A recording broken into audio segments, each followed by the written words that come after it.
The honourable member for Innisfail, Sylvan Lake, followed by the honourable member for Red Deer North. Thank you, Mr. Speaker. Recently, we've seen this government splash across the province re-announcing old promises with brand new price tags. Although the flashy new checks and promises of more beds for patients is very welcome news to the Wild Rose, we know this government's record of waste management gives us reason to question.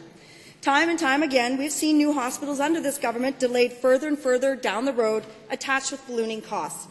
Given that 5 new hospital projects are close to $300 million more expensive now than just a few minutes ago, does the Minister of Infrastructure realize the money wasted on overruns could have built additional beds in other communities that desperately need them? Hear, hear.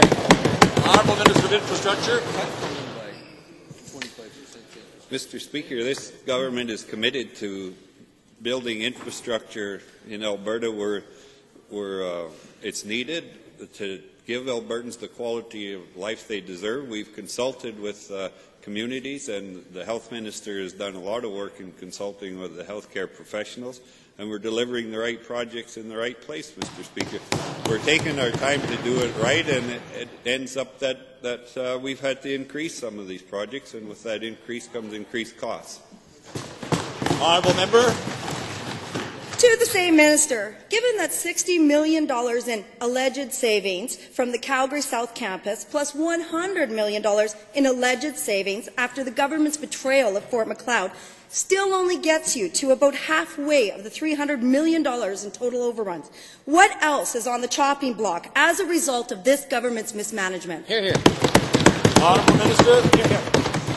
Mr. Speaker, we've allocated funds from different budget lines in our government budget, including Capital Transition Initiative and Consolidated Cash Investment Trust Fund.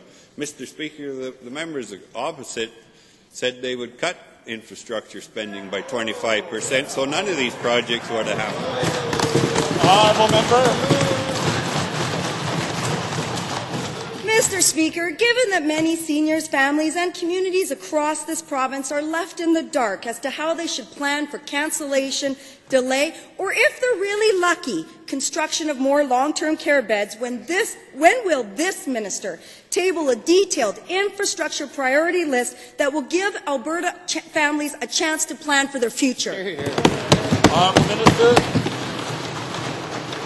Mr. Speaker, we are working on that capital plan as we speak. We've been working hard all summer, and I've been consulting with my colleagues from all departments and my colleagues in the Treasury Board.